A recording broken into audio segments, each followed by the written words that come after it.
We can't show you what's behind this closed door. A place where legislators and corporate lobbyists have an equal vote. A place they don't want you to see. You need to be credentialed at registration. We are credentialed. We are Georgia. We're Georgia Media.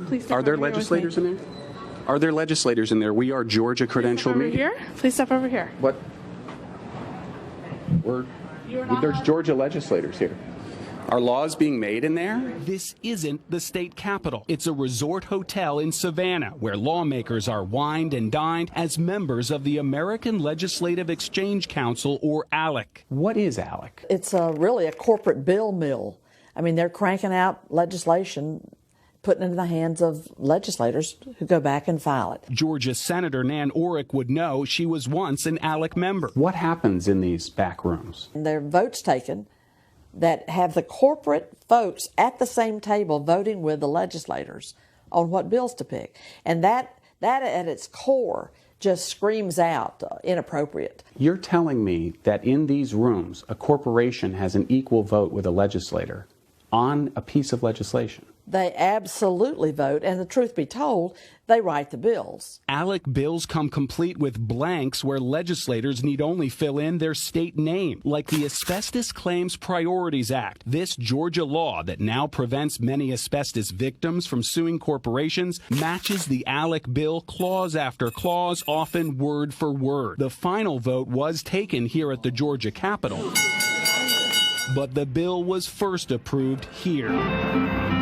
inside a Las Vegas casino at a closed-door ALEC meeting. Records show the 3 Georgia senators who sponsored the bill received more than $22,000 in ALEC scholarships to attend resort meetings the year before, during, and after the asbestos law was passed. This is money from corporations to legislators, but it's being filtered through ALEC, and they get a tax write-off? Well, ALEC is a 501c3 organization, charitable educational purposes. That's right. ALEC is an educational charity. The signature of Georgia's Speaker of the House, David Ralston, appears on this 2013 ALEC fundraising letter. He writes, "Your support of the scholarship fund is critical, enabling Georgia legislators to attend the annual meetings. Donations are 100% tax deductible and fund education efforts for legislators." Who's doing the educating? Inside that closed-door committee room in Savannah we couldn't show you, we saw the lobbyist for the cell phone industry seated across from Georgia State Rep Ben Harbin right before we were pulled out. Here we're credentialed to observe legislators here in Georgia wherever they meet to discuss laws. He's calling for backup. ALEC staffers had 4 off-duty sheriff's deputies standing by while we talked with the group's director of communications. Can we do an interview with you? Actually, no. Why not? If you'd please turn the camera on. No, we can't turn the camera off. That's one thing we don't do. Okay, well then I'd like to have you escorted out of the building, please. Okay, I'm a guest of this hotel. I'm actually staying here at this hotel.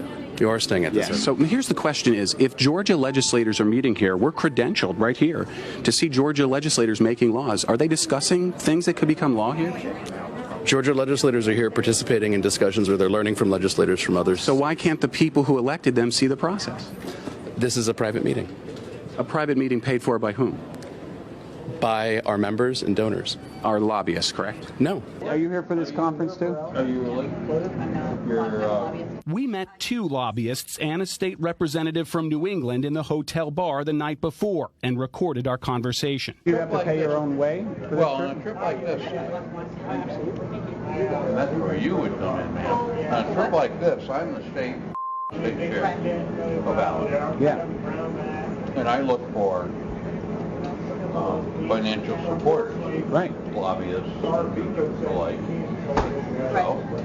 to send us like a couple $1,000 every so often. That gives me money to help those folks with. Now, on the other hand, we pay more fee here, so it helps support them. and you do. I see. So the lobbyist fees to come to the event actually help subsidize the legislator coming here. Our lobbyists, correct? No.